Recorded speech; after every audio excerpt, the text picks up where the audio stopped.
Imaginez un pays au cœur de l'Afrique australe, un pays riche en pétrole, en diamants, mais surtout en histoire de courage et de résistance.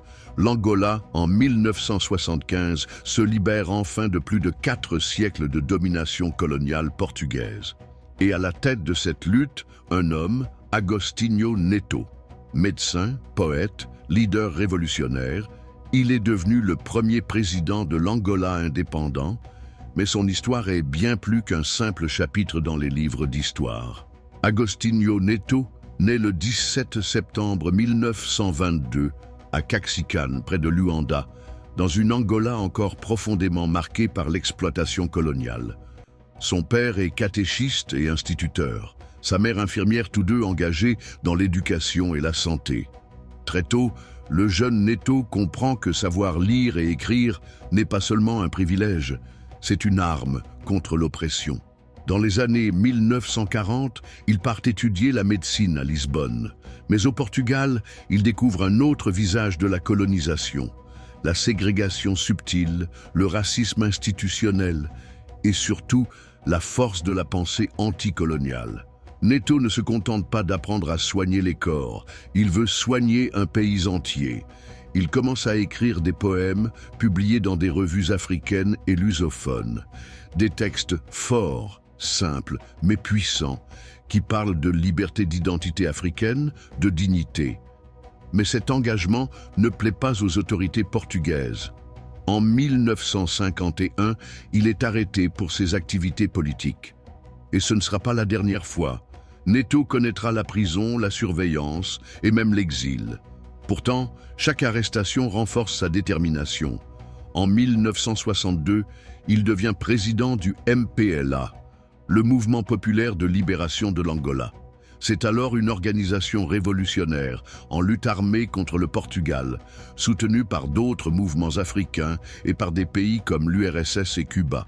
Neto, malgré sa formation médicale, est désormais un stratège politique. Il sait que l'indépendance ne viendra pas des négociations seules.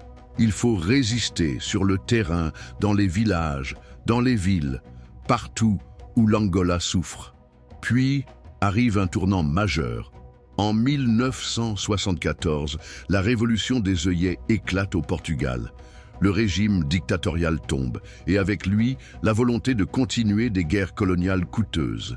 L'Angola, après des années de combat, est sur le point d'arracher sa liberté. Le 11 novembre 1975, Agostinho Neto proclame officiellement l'indépendance de l'Angola depuis Luanda et devient le premier président de la République populaire d'Angola. Mais l'indépendance n'est pas synonyme de paix. Dès le départ, le pays sombre dans une guerre civile, opposant le MPLA de Neto à l'UNITA et au FNLA, soutenu par des puissances étrangères.